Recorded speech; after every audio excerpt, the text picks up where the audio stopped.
Boa noite, irmãos. Boa noite, irmãos, irmãs. Boa noite, amigos da Igreja Adventista do Sétimo Dia. Boa noite, visitantes. Que vocês todos sejam muito bem-vindos à casa de Deus. E boa noite também para você que está nos assistindo aí pela internet, pela nossa transmissão ao vivo. Deus tem uma mensagem especial para todos nós nessa noite. Deus, Ele, na verdade, sempre fala. Eu gosto muito do pastor Manassés Queiroz. Ele tem um sermão e ele diz que Deus fala o tempo todo. E eu já falei aqui na igreja e não canso de dizer isso também.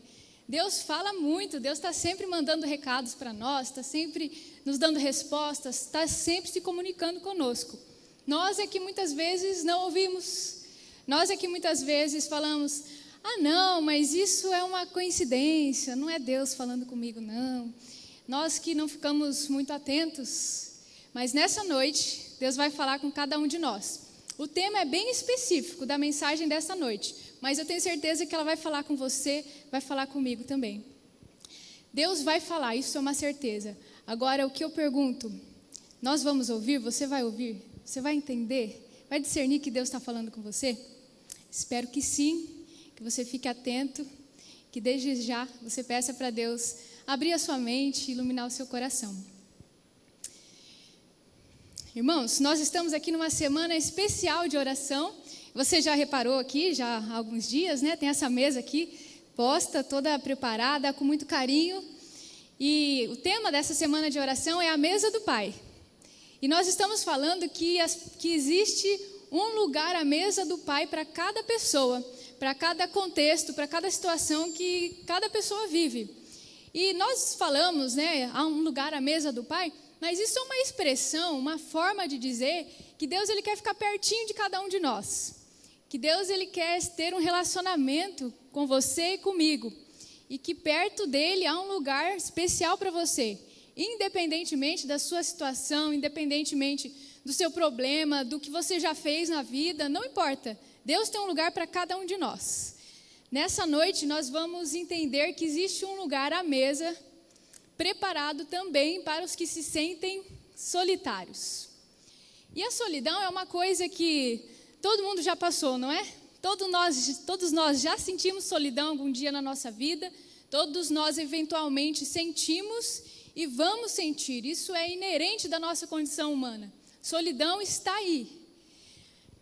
E se nós formos ver no dicionário, o dicionário tem um significado específico para isso. Ele diz que a solidão é o estado de quem está só, de quem está retirado do mundo ou de quem se sente dessa forma, mesmo estando rodeado de pessoas.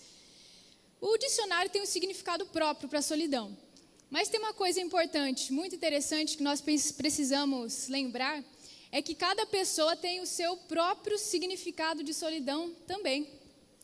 Às vezes a solidão, para uma mulher, pode significar que ela é casada, tem o seu esposo, faz atividades com ele, sai, tem amigos, eles vivem juntos, mas às vezes quando ela quer conversar, quando ela quer desabafar, parece que ela não é ouvida.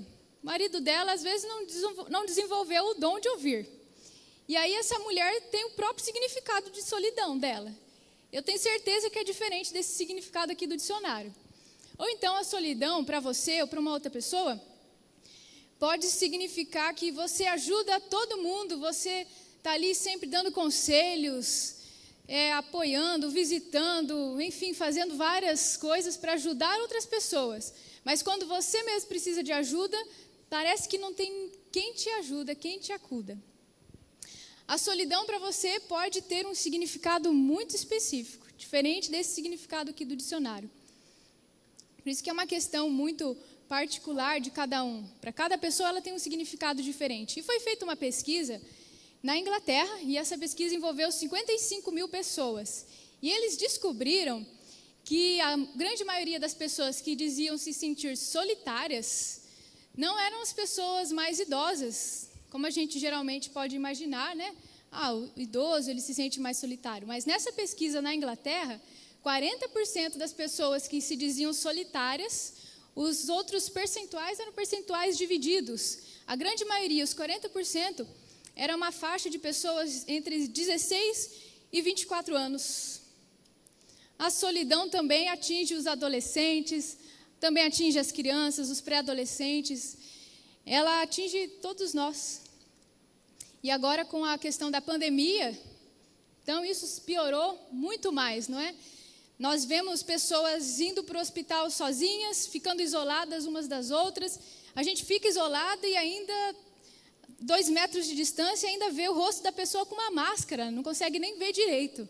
E nós vemos pessoas indo para hospitais, sendo internadas sozinhas, indo para a UTI e muitos morrendo sozinhos.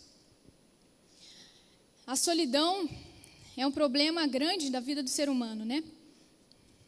Mas nessa noite nós queremos entender como Deus lida com uma pessoa que se sente solitária, como Deus acolhe essa pessoa e como que Ele reserva um lugar especial para a pessoa que se sente solitária na mesa dele.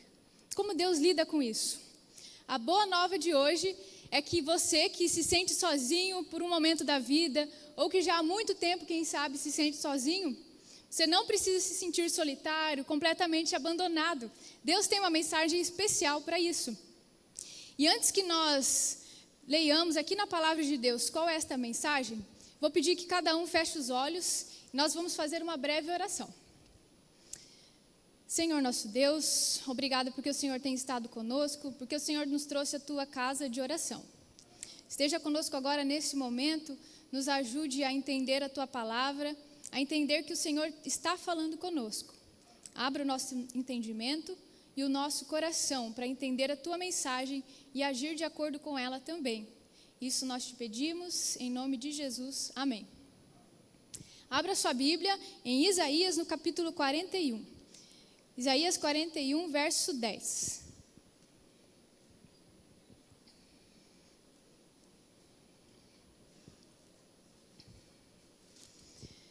Isaías 41, 10 diz: Não temas, porque eu sou contigo.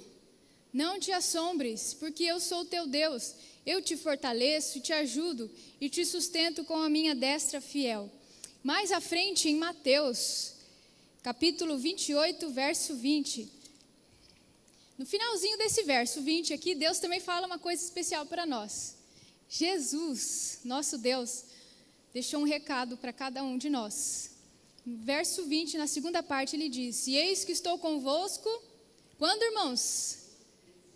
Todos os dias, até a consumação do século, até que tudo termine. Jesus disse: eu estou com vocês. Então aqui nós já vemos que não precisamos nos sentir sozinhos.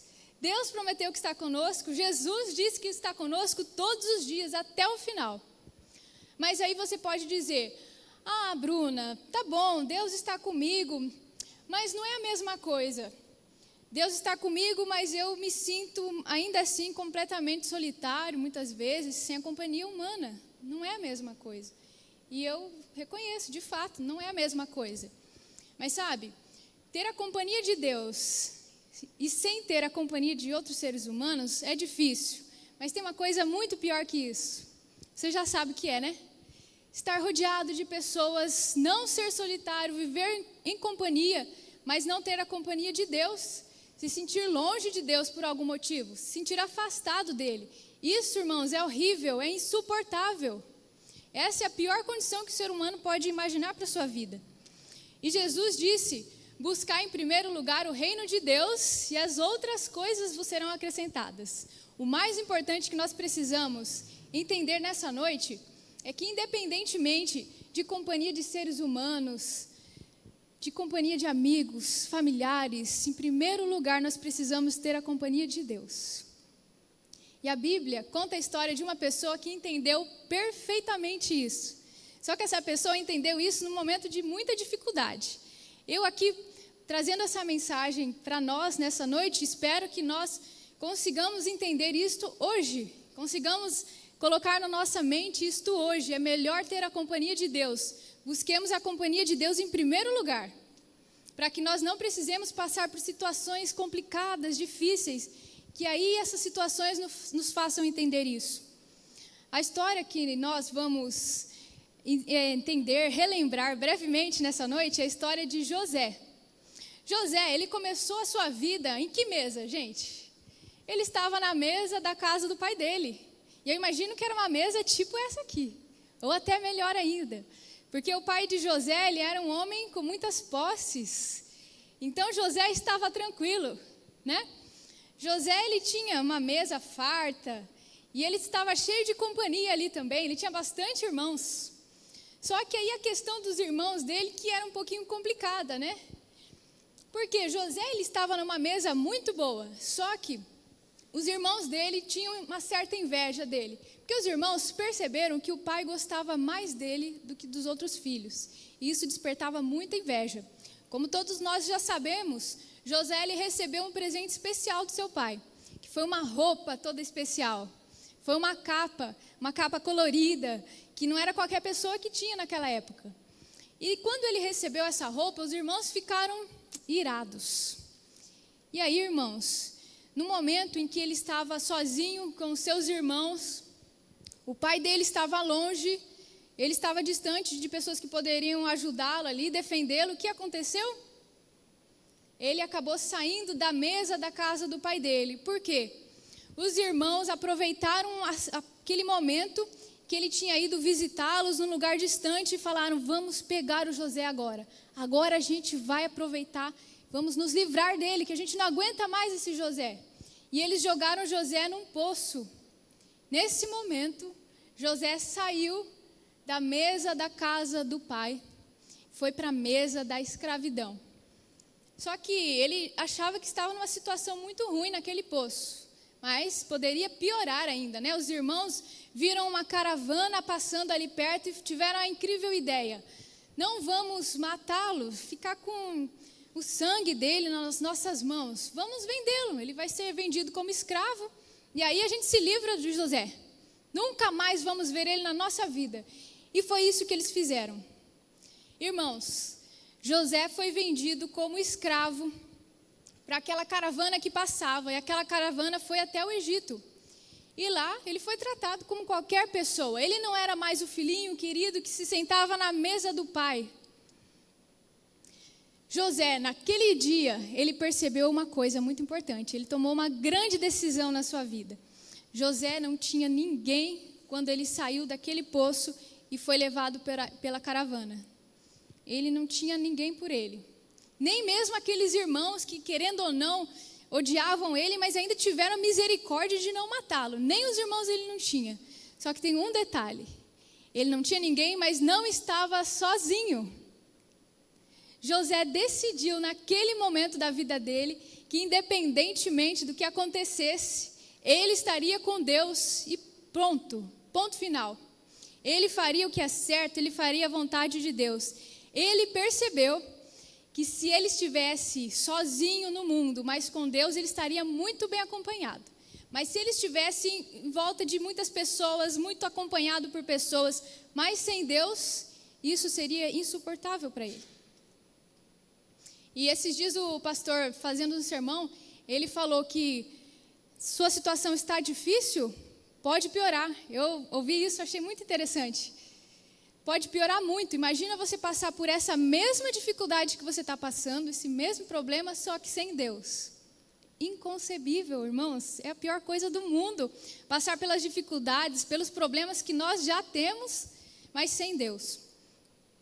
José, então, saindo da mesa da casa de seu pai, ele foi para a mesa da escravidão. E ali na mesa da escravidão, José aprendeu uma outra coisa muito importante, que nós precisamos fixar na nossa mente hoje. Nós precisamos aprender a comer em nossa mesa. Mais uma expressão aqui que significa que eu não tenho que ficar tentando resolver as coisas do meu jeito, sair das situações, dar um jeitinho para eu resolver os meus problemas. Eu tenho que aprender a aceitar a situação em que eu estou. Não pacificamente, mas aceitar a situação de forma a não tentar resolver tudo do meu jeito, deixar que Deus resolva as coisas para mim. Muitas vezes, nós estamos na nossa mesa ali de dificuldade, passando algum problema, alguma aflição, e aí o que acontece? Nós olhamos para o lado, vemos a mesa do outro, e olhamos a mesa do outro e falamos: nossa, mas essa mesa está muito boa, eu queria para essa outra mesa, eu não quero essa minha mesa aqui. E eu começo a olhar muito para a mesa dos outros e me confundir. E aí, às vezes, eu falo: não, eu vou arrumar um emprego, eu sei que esse emprego aqui vai um pouquinho contra os meus princípios, eu vou ter que fazer umas coisas erradas, talvez, mas eu vou ganhar dinheiro. Se eu ganhar dinheiro, eu vou sair dessa mesa que eu estou, vou fazer isso, não me importa. Irmãos, isso é tentar resolver as coisas do nosso jeito. Ou então, às vezes, a gente fala, eu falo mesmo, eu digo o que eu penso, eu resolvo tudo, eu sou uma pessoa justiceira, e aí nós queremos resolver tudo e não deixamos Deus agir na nossa vida. E para nós que somos jovens também, já ouvi muitas pessoas falando, eu vou ficar com todo mundo, eu vou namorar todo mundo mesmo, eu sou jovem, eu estou carente, e aí surgem muitas e muitas desculpas, não é? Estou querendo olhar para a mesa dos outros e sair da minha mesa, mas Deus, Ele quer nos tirar da mesa no momento certo. Tem uma citação de Ellen White, na meditação Nossa Alta Vocação, na página 310, que eu acho incrível. Ela fala o seguinte: o ouro é refinado no fogo para que seja purificado da escória, mas a fé que é purificada pela provação é mais preciosa do que o ouro refinado. Consideremos, pois, as provas de maneira razoável, não as atravessemos murmurando e descontentes. Não cometamos erros em nos libertarmos delas. Em tempos de prova, precisamos apegar-nos a Deus e às suas promessas.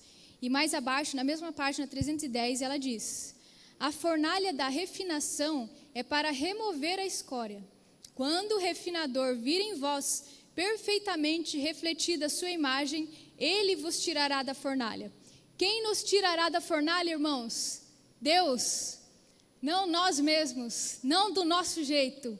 Aprendamos a comer na nossa mesa. Isso é muito importante. José aprendeu a fazer isso. Só que José, ele sabia que ele não estava sozinho. Ele tinha convicção, porque aquele dia lá em que ele saiu do poço e foi vendido como escravo, ele tomou a melhor e maior decisão da vida dele, de estar acompanhado por Deus. E aí, vivendo a vida dele ali como escravo no Egito, surgiu uma pessoa que olhou para ele e falou: nossa, coitadinho do José, tão dedicado, um menino tão trabalhador, né? Eu acho que eu vou fazer companhia para ele, vou ajudar ele, né, coitado? Vocês lembram quem foi essa pessoa? Uma mulher que quis se passar por muito generosa, a mulher do Potifar. Ela resolveu fazer companhia para o José, só que era uma companhia totalmente errada. E aí José, sabendo que já estava muito bem acompanhado, decidiu que não trocaria por nada a presença de Deus na vida dele, pela presença de outra pessoa. Por maiores que fossem as necessidades, os problemas dele, ele continuaria firme com Deus. E foi isso que ele decidiu. Saiu correndo de perto da mulher de Potifar. E o que aconteceu? Como eu sempre digo, irmãos, as nossas escolhas erradas têm consequências. Mas as nossas escolhas certas também têm consequências. José fez uma escolha muito certa. Só que a consequência dessa escolha dele foi ir preso. E imagina, ele já era escravo. Um escravo preso era uma situação terrível. Só que José, por mais que parecesse que a situação dele só piorava, cada dia que passava parecia que só piorava, mesmo assim, ele ficou firme.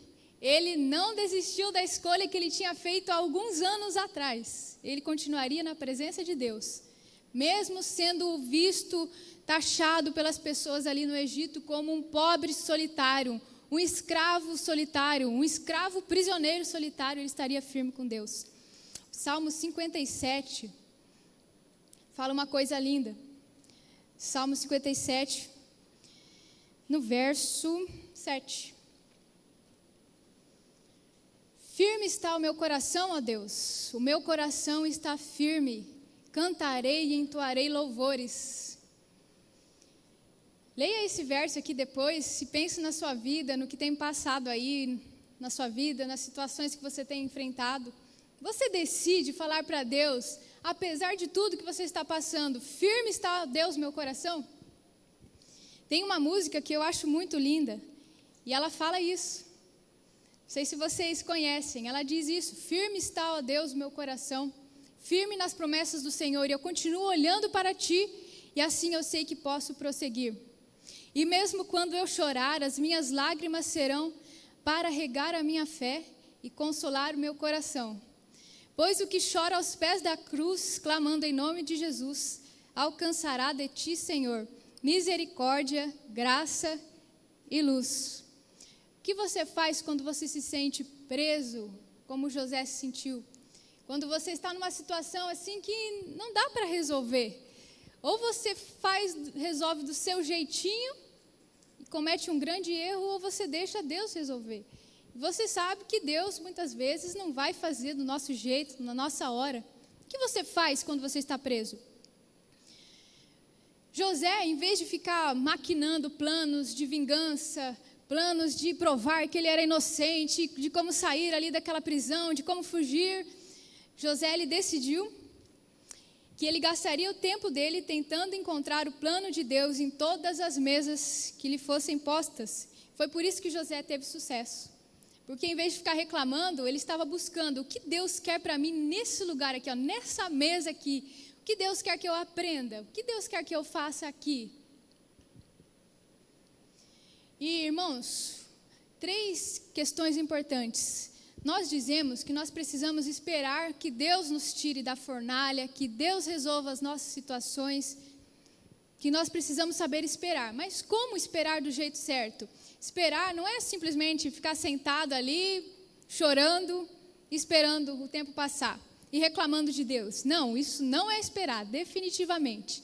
3 questões importantes. Esperar, em primeiro lugar, é não ficar inativo. José foi vendido como escravo, mas como escravo ele não ficou parado. Ele trabalhou e muito. Inclusive, ele não ficou só trabalhando, ele estava dando testemunho de quem ele era. Porque ele carregava o nome de Deus, o nome do Deus vivo, no meio daquele povo pagão. José não ficou parado. Independente da sua situação, do contexto que você está vivendo, do problema, se é um problema de saúde, um problema emocional, um problema financeiro, um problema do trabalho, de relacionamentos, não importa. Não fique parado. Não fale, eu vou descansar porque está muito difícil. Não, eu vou dar um tempo. Não, irmãos, ficar parado não é esperar do jeito certo. Ficar parado, na verdade, é um tipo de rebeldia, sabe? Eu falo para Deus, Senhor, eu não aguento mais, eu vou sair de tudo, eu não vou fazer mais nada, eu vou ficar aqui esperando. Isso é rebeldia, irmãos. Segunda questão muito importante, aceitar a mesa onde estamos sentados. Porque é nessa mesa que Deus quer transformar a nossa situação. Olha só, na história de José, ali naquela mesa da escravidão, como um escravo preso, foi ali que ele conheceu 2 pessoas muito importantes. 2 pessoas que trabalharam com o faraó. E uma dessas pessoas, que era o padeiro, ele teve um sonho, Josué conseguiu interpretar o sonho, porque Deus deu o dom para José de interpretar sonhos. Interpretando este sonho, um tempo depois, o padeiro do rei, o que aconteceu com ele? Foi liberto. E aí José correu para ele e falou, olha, padeiro, fala de mim para o faraó, me ajuda. José estava tentando, naquele momento, escolher o lugar da mesa que ele ia ficar. Ele falou, bom, eu estou nesse canto aqui, talvez eu consiga ir para a ponta se eu falar com o padeiro. E aí ele falou com o padeiro, tentou escolher o lugar da mesa, mas não deu certo. O padeiro se esqueceu dele. Mas, irmãos, pense bem, José queria ou não queria sair daquela prisão?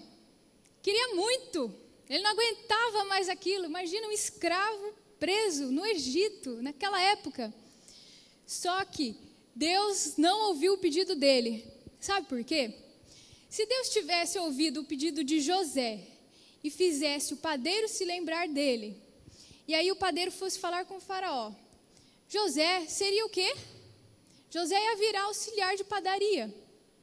Eu ia virar padeiro, porque ele sempre se destacava muito. Ele ia ser promovido, logo ele seria padeiro do faraó. Mas Deus não queria que José fosse padeiro. Deus queria que José fosse governador. E aí José teve que esperar mais um tempinho. Espera mais um pouco, José. Tenho algo melhor para você. Aceita essa mesa que você está, porque é nessa mesa aqui que eu vou te fazer crescer. Na nossa vida, aceitemos a situação em que estamos, não parados, não inativos, mas aceitemos, porque é nesse lugar, nessa situação, muitas vezes de dor, de sofrimento, de luta, que Deus vai mudar a nossa vida. E uma terceira questão, confiar no tempo de Deus. O tempo de Deus não é parado, o relógio de Deus não está parado, irmãos. Ele passa, o tempo passa. E para José, o tempo passou. Chegou o tempo em que Deus viu que o contexto estava todo preparado e ele poderia agora sim atender o pedido, o clamor, o choro de José e tirá-lo da cadeia. Quando o tempo de Deus chega, ele faz as pessoas se lembrarem, ele muda as situações, ele movimenta o relógio, ele faz o que quiser, porque Deus é dono de tudo. E chegou o momento de José virar a mesa. Chegou aquele grande momento, irmãos, de José sair daquela mesa lá e ir para uma mesa muito melhor. E aí, José, ele foi chamado às pressas pelo faraó, porque o faraó teve um sonho e não tinha quem interpretasse esse sonho. E aí o padeiro se lembrou dele, José foi falar com o faraó, explicou qual era o sonho, qual era a interpretação. O faraó ficou maravilhado com aquilo e falou: José, você é a melhor pessoa para ser o governador, você tem que administrar essa questão para mim. Então José se tornou o governador do Egito. Ele ficou rico, ele teve um grande cargo, ele se tornou um homem livre, ele pôde escolher uma mulher muito melhor do que a mulher de Potifar. E o mais importante de tudo, irmãos, ele pôde ajudar outras pessoas. O pastor Flávio Ferraz, ele fala muito sobre isso. Eu gosto de assistir os sermões dele no YouTube. E ele diz que quando a gente recebe uma bênção, na verdade essa bênção não é para nós. Essa bênção ela tem que se espalhar para outras pessoas. Por exemplo, quando Davi matou o gigante Golias, ele matou o gigante, não é verdade? Só que quem venceu a guerra foi o povo de Israel. Ele matou aquele gigante, mas era para o povo de Israel vencer a guerra. Deus não queria que Davi matasse um gigante simplesmente para ele ficar feliz e famoso. Não, Deus tinha um objetivo além disso. Quando José virou governador, Deus tornou ele governador só para ele se sentir uma pessoa feliz, rica e em paz? Não, Deus tinha um plano, um projeto muito além disso. Deus queria salvar o povo dele. Se Deus não tivesse tornado José governador, o povo dele, os familiares, Jacó, os irmãos de José, todos teriam morrido de fome. Quando Deus te abençoar, lembre-se disso. Não é que Deus ele quer abençoar só você ali, e você ficar feliz e pronto. Não, ele tem um objetivo muito específico com isso. Então, pense aí como eu posso usar essa bênção de Deus para abençoar outras pessoas, para ajudar outras pessoas. Irmãos, concluindo, José passou por um treinamento durante a vida, uma grande parte da vida dele. Ele comeu em várias mesas. Ele saiu da mesa do pai dele, foi para a mesa da escravidão, para uma mesa pior ainda, da escravidão, sendo prisioneiro. Finalmente ele saiu daquela situação. Todos aqueles treinamentos, todas as mesas pelas quais ele passou, foi para que ele se tornasse uma pessoa madura e uma pessoa preparada para a missão que ele tinha lá na frente como governador. Não importa a mesa em que estamos assentados, Deus está conosco e é isso que importa. A mensagem dessa noite é para que você se alegre, para que você saiba que mesmo se sentindo às vezes sozinho, você não está sozinho. E Deus, Ele é a sua melhor companhia. O que existe de bom na solidão? Aproveite esse momento de solidão, esses momentos que às vezes você passa, ou essa fase que você se sente só. Aproveite para estar mais conectado com Deus, para estudar mais a Bíblia, aprender mais sobre Deus, ter um relacionamento melhor com Deus, um relacionamento mais sério, mais íntimo com Deus. Isaías 41:10, como nós já lemos, diz: por isso não temas, pois estou com você. Não tenha medo, pois sou o seu Deus. Eu o fortalecerei e o ajudarei. Eu o segurarei com a minha mão direita vitoriosa. Jesus, nessa noite, convida cada um de nós a nos sentarmos à mesa. Essa frase é uma expressão que significa: Deus está te convidando para chegar mais perto dele, para aceitar a situação que às vezes você enfrenta de dor, de dificuldade, aceitar Não de modo parado, continue trabalhando, mas aceite, não queira virar a mesa fora do tempo. Deixe que Deus vire a mesa para você, deixe que Deus mude de mesa, porque quando Deus faz isso no tempo certo, Ele vai te colocar no melhor lugar possível. Que Deus abençoe a cada um de nós nessa noite.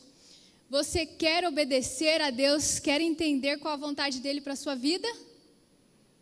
Se você tem este desejo, fique em pé então, nós vamos fazer uma oração para encerrar a mensagem dessa noite. Oremos. Senhor nosso Deus, obrigada por esta mensagem, obrigada pelas palavras, pela vontade, pelo princípio que o Senhor colocou no coração de cada um de nós nessa noite. Nos ajude, Senhor, a entender a situação em que vivemos, de solidão ou não, mas entendê-la, aceitá-la e esperar que o Senhor nos ajude a sair das situações difíceis da vida. Nos dê a vitória para a Tua glória, para a vitória do Seu povo aqui na terra também. Isso nós te pedimos, te agradecemos, em nome de Jesus. Amém.